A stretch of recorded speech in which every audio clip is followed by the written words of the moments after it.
Station Houston on 2, are you ready for the event? Houston, we are ready for the event. JSC PAO, please call the station for a voice check.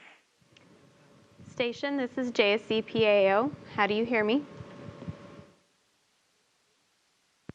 JSC, good to hear you. We hear you loud and clear. Gina Sinceri, ABC News. Let me start with Ron. The observations you have made from the space station of the hurricanes, the tropical storms, the typhoons, and we're hoping you'll get some video of the fires over Texas later today, have really been truly astonishing video. So tell me from your perspective up there when you're looking at these powerful storms, how you feel about that and your response to it. We've heard a little bit. I'd like you to go into a little more detail, though. Sure. Actually, I'm just the junior weather apprentice. Mike is Mike has been doing most of that. I've been focusing on taking pictures when Mike has been primarily focusing on the video. But I could tell you, it's scary from up here as well. It's just, when you see these massive storms and you see how powerful they are, and you realize that the destruction that they can wreak as they pass across land is just really awe-inspiring from up here, and it's terrifying. Mike, did you want to add to that? Well, yeah, I want to add to it. 3 years ago, right around now, you and I and our families were ripping all of the carpet and the furniture and everything out of Ron's house in Houston because he had 3.5 feet of water in it from a hurricane. So they're scary on the ground, and they're scary to see from up here. We're aware of the negotiations and the research and the investigation going into the failure of the Progress launch and the impact that could have on you. What additional training are you getting for possibly having to demand the space station? Tell me about that process.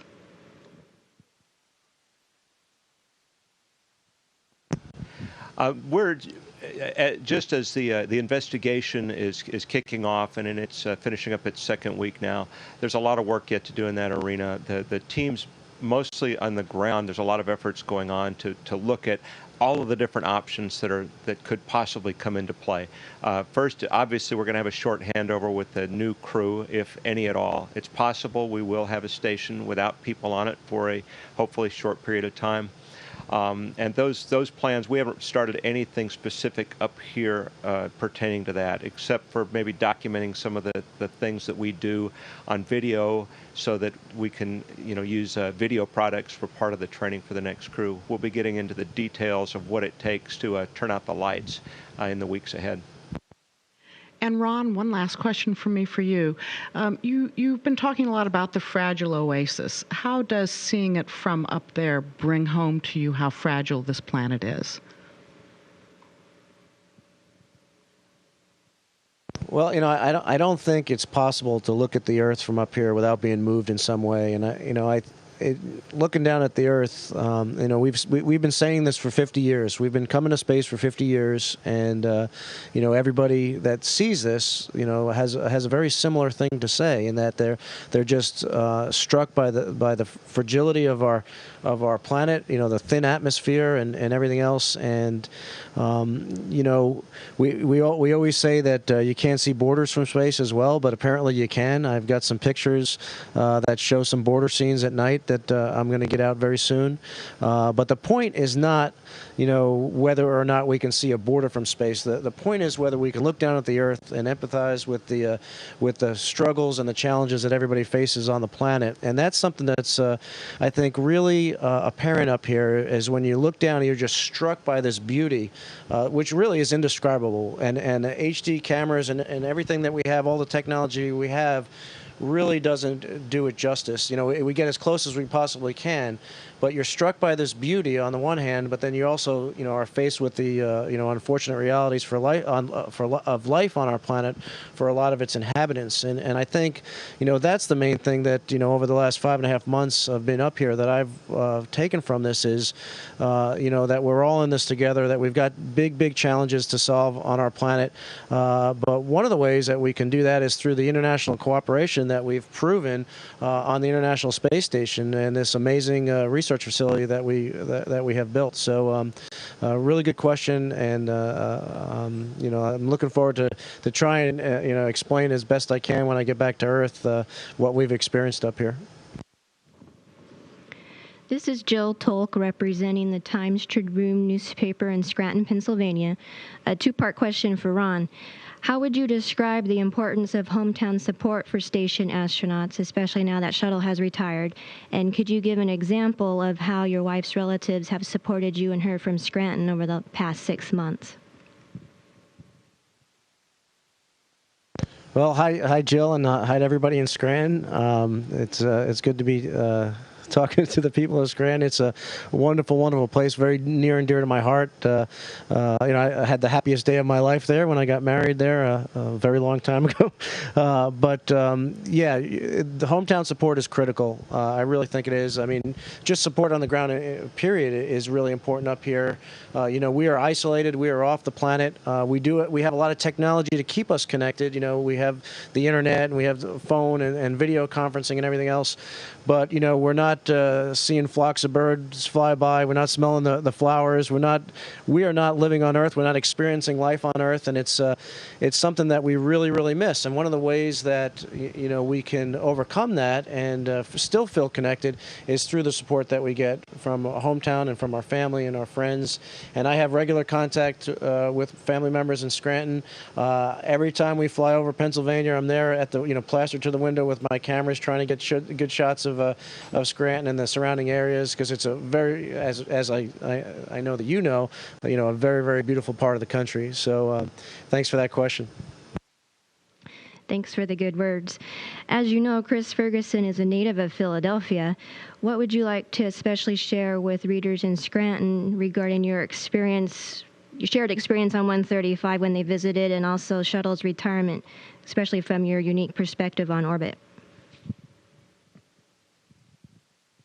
Yeah, Chris and myself and Mike and the whole crew of STS-135, the whole crew of the space station, we were here during a very bittersweet time. We got to experience, crossing this line in the sand, if you will, when we went from the construction of the space station to full utilization of the space station. We went from one chapter of our nation's history, that being the space shuttle chapter, to the next chapter, which hopefully very soon will see humans leaving low Earth orbit and exploring the rest of the solar system.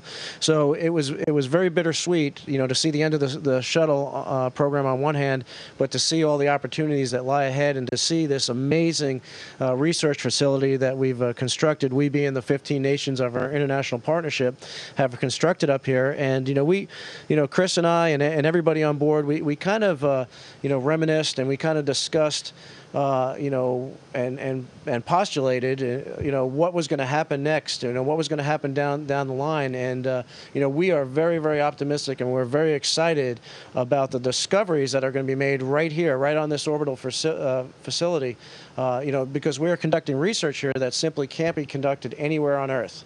And I think we're going to see very shortly, some of these breakthroughs that are going to be made possible through this research. And, that's one of the big things that we all felt really proud to be associated with. Hi, Robert Perlman with CollectSpace.com. One of the points of pride with the space station has been its continuous human presence, a record of now more than 4,000 days. Considering the small chance that the presence would need to be interrupted as a result of the loss of the Progress, is that continuous human presence symbolic only, or do you see a substantial value in having a crew constantly on orbit?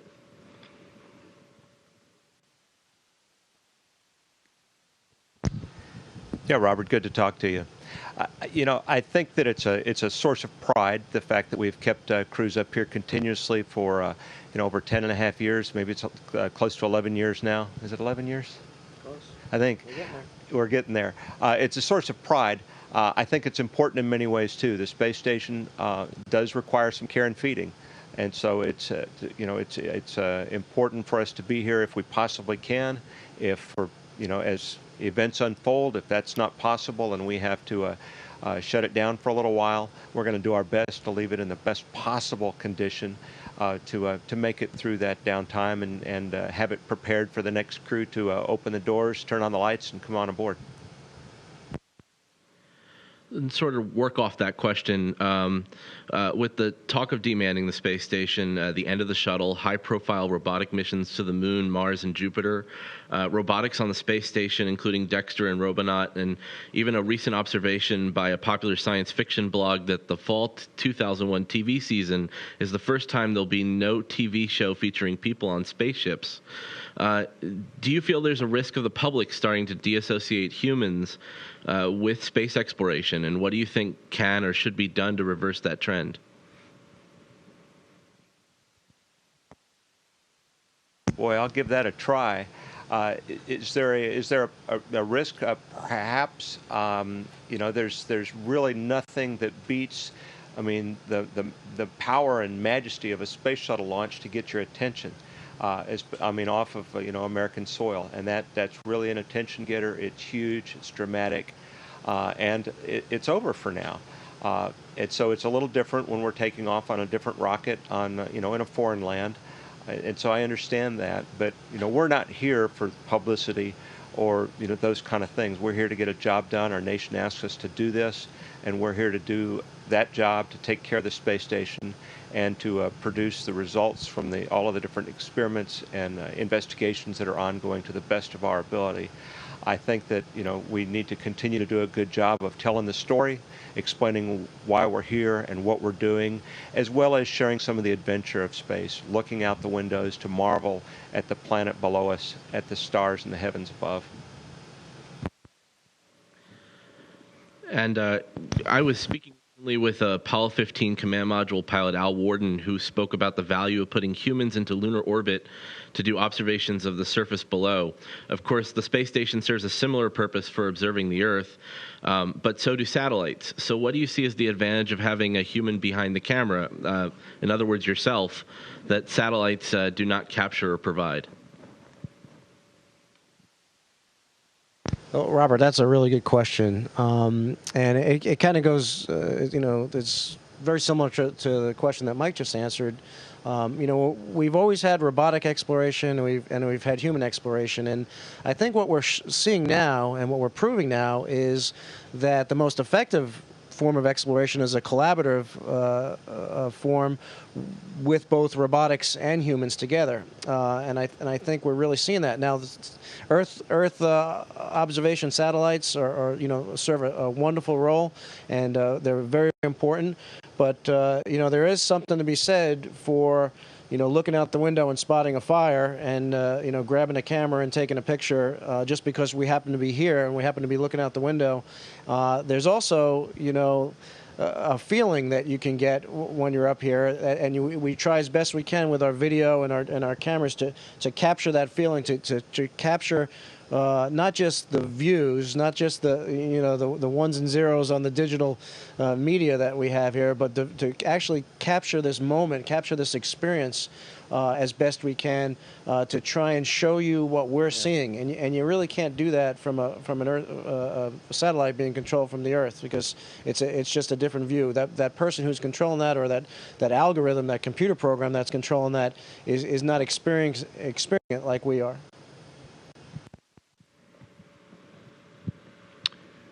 Hi, Mark Carreau for Aviation Week and Space Technology, and I'm just wondering if you have already taken or you will soon take any measures to sort of enhance either general operations or science research on the station for a period of time if you do have to unstaff the space station. Are you doing some things to sort of keep it operating as best it can, keep the scientists active as best they can be if there is no one on the station for a short period of time? Thank you. Hey, Mark, it's great to hear your voice today. So far, we have not begun any of those actions on the space station. It's the teams in Houston are in the preliminary stages of deciding everything from what ventilation we're going to leave running, what lights we're going to leave on, what condition each particular experiment will be on, every tank, every valve, every hatch. There's a lot to do, and they're just beginning that work right now. It's too early for us to get too worried about that, frankly. It'll take us, a few weeks to finish that up, but we have another 9 or so weeks here, my crew of 3. So we've got plenty of time for those kind of things if we get to it. Right now, we're working to get Ronnie, Sasha, and Andre out of the door next week and continue operations up here. And we're concentrating on the closest thing, or the first thing, which would be how to complete a full handover, in less than 2 weeks when Dan Burbank and his crew come aboard, because that'll be a shorter handover than we've had in recent days. And there's a lot. The space station, the USOS part of the station, has grown a lot since we had those quick handovers. So we want to be as effective as that as possible. The next step is how to hand over to him when we don't do it face to face up here. And Mark, if I could just add, the science operations on board are going full speed ahead. We are breaking records every week with the number of hours that basically crew-based hours of scientific research, which is over and above that research that's autonomous, that doesn't require a crew. So, in the unlikely event that we do have to unman the station, there will still be science conducted on board. It just won't be the crew-based science. And so we are in the full utilization mode right now, and we are running a sprint pace conducting the scientific research. Thanks very much, and I might just ask follow up with Mike Fossum on the prospect of having 3 crew on the station for longer maybe than you anticipated a couple weeks ago. What kinds of demands with a larger station are you going to face with that prospect? Mark, I don't have any concerns about that at all. We've, Ron and his crew and the crews that come before us have left it in good shape. So there are no big things hanging out there that I consider to be an issue. The 3 of us that will remain here when these guys head home, I have talked about it all, and we're going to be busy. We came here to be busy, and we're used to it. We're completely acclimatized to living here and working here. We've learned almost everything from Ron, and I have his cell phone number, so I know how to get a hold of him, after he gets home, to say, wow, I never found out. Where's this? Those kind of things. So we're ready to take over, and I have no concerns at all. The care and feeding of the station is going to take a higher percentage of our time than it does right now, with spreading that work amongst 2 people, Satoshi Furukawa and myself, instead of 3 for the part of the station for which we're responsible. But we're working at a really good pace, and no worries. Station, this is Houston ACR. That concludes questions from JSC. Please stand by for a voice check from Kennedy PAO. Kennedy PAO. Station, this is KSC PAO. How do you hear me? KSC, we hear you loud and clear. It's good to talk to everybody at the Kennedy Space Center today. Welcome aboard the International Space Station. Hello, this is Marcia Dunn of the Associated Press. Couple of questions. Number one, for Mike, I guess, are you still going home in November? Is that your latest plan? When is the most tentative launch date that you've heard of the new crew coming up? What's the latest you've got? And what do you both see as the weak links on the space station if it did have to be temporarily abandoned? Hey, Marcia, a bunch of great questions. Right now, the current plans are for us to go home on time, middle of November. It could be slipped a couple of days easily. Later than that starts to get hard because of lighting. And much later than that gets hard also because of the landing conditions in Kazakhstan, which can be very severe in the wintertime. And the whole crew rotation schedule is actually set up to avoid that. But again, the plans are for us to head home in mid-November. And if things hold, the tentative plans, and they're very tentative at this point, are for the next crew to launch on about November 2nd or around November 2nd to come up. But the investigation is still ongoing for what happened with the Soyuz booster and the whole path from here to launching humans. there's a number of steps along the way: finding the problem, fixing the problem, having one or two test launches of unmanned progress vehicle, possibly a satellite using the same booster before we put people on it. There's a lot of things that have to stack up to make that happen.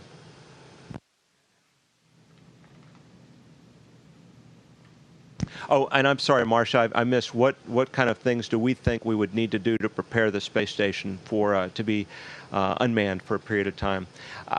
Again, we're not tied into those meetings and stuff. We have our work to do right here as the experts on the ground really hash that out. But it will involve things like every module has a hatch on each side of that interface between the different modules on the station. There's also valves to allow coolant water and airflow and things like that. So I think we'll be doing things like closing the hatches and preparing maybe sealing the airflow, because they just don't need to be moving air around the station. And that way, if we had a small leak somewhere, it wouldn't depressurize the whole stack. It'll be things along those lines. Thank you for that. Actually, my second part of that question was what you both see as the weak links. What, the couple of things that would really worry you that might have more of a tendency to break down with nobody there, that sort of thing. That's hard to say. I think the folks in the program office would be better suited to answer that. But it's things like the pump module that failed a year ago and required an extensive 3 EVAs to go out and swap out the new pump module. That's important because that failure of that one component takes out half of the cooling on the space station, which limits, puts you in a kind of a precarious situation where you don't have the kind of fault tolerance or remain redundancy. And there's a lot of things. If the crew is here to take the action to do the recovery, it's no big deal to be down something like a pump module for a week or so as you get your plans together and take care of the problem. It can become a bigger deal over a period of time as more things have the opportunity to stack up against you. So a short gap, not a big deal, but I've seen some of the same reports that you and your comrades have written. As that short gap turns into many months, then your probabilities start to stack up against you, and it leads toward a greater possibility that we would have a problem up here that became very significant with nobody to take action. Good morning. It's Peter King with CBS Radio News. And for either or both of you, we're told that the station, of course, is well supplied, especially after the 135 flight. But I'm just wondering if you all have begun cutting back on anything or making plans to cut back on anything in anticipation of stretching out those supplies for any period of time. No, Peter. From a supply point of view, we really are in good shape. We've got a lot of water on board. We've got a lot of food on board. We've got a lot of what we call consumables on board, and so we're in really good shape. So the normal consumption rate that we've been using all along, we're still using that. We haven't gotten to the point yet where we really need to start conserving and trying to what if the possibilities out there, because we really have already done that. That was one of the whole reasons we wanted to fly STS-135 so much, is because we wanted to be in a position if something happened that we'd have everything on board that we needed, and we did fly that mission, and we've got all those supplies on board, and we really are in good shape. Hey guys, it's Bill Harwood with CBS with just one quick one from me. All this talk of demanning the station has kind of taken me aback a little bit, just because given the history of the Soyuz, one of the most reliable rockets in the world, it seems almost inconceivable that they wouldn't get this resolved by November. How realistic do you guys think, and I realize you don't have an answer to this, but how realistic is the demanning thing, or do you think that's really probably not going to happen? I'm just trying to get your sense of it. Thanks.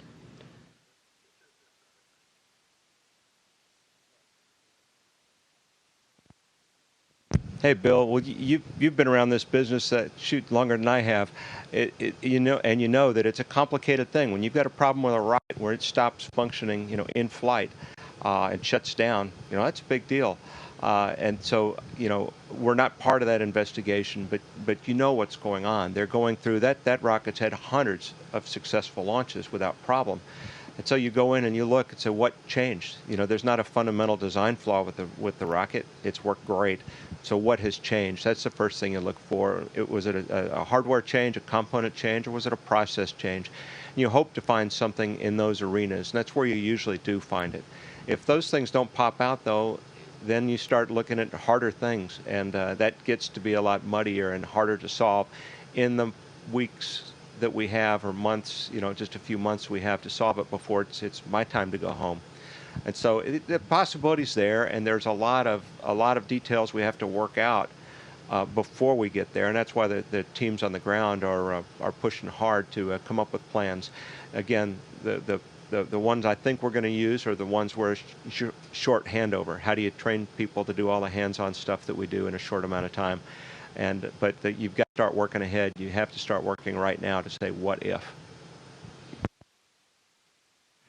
It's Peter King at CBS with one last one. We're in a tough political climate where everybody is counting every dime and every dollar.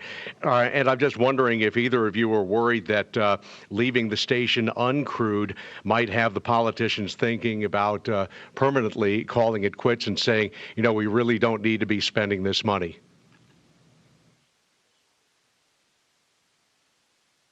Yeah, Peter, we can't really answer that. However, what I can say is that, the money that has been spent on the International Space Station is probably, and I think history will prove this, is the best investment in our future that we have ever made.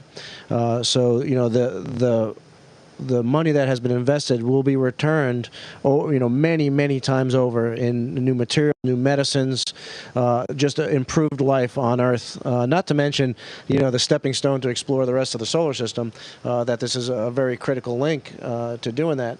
So, I think that if we get to the point where we have to unman the space station, I hope that we've already demonstrated at that point how valuable this global asset is, and I would hope there'd be an uproar about keeping it manned and making sure that we get that return on investment, because if we're not here to utilize what we've already invested the money in, then we've wasted that investment. So I think it's really important at this point. I think Mike had some words you wanted to add as well. Okay, you got it. Okay. Stand corrected. Station, this is Houston ACR. That concludes the event. Thank you. Thank you to Johnson and Kennedy Space Centers. ISS will now be resuming operational space-to-ground communications. Okay, and thanks to everybody for the great questions.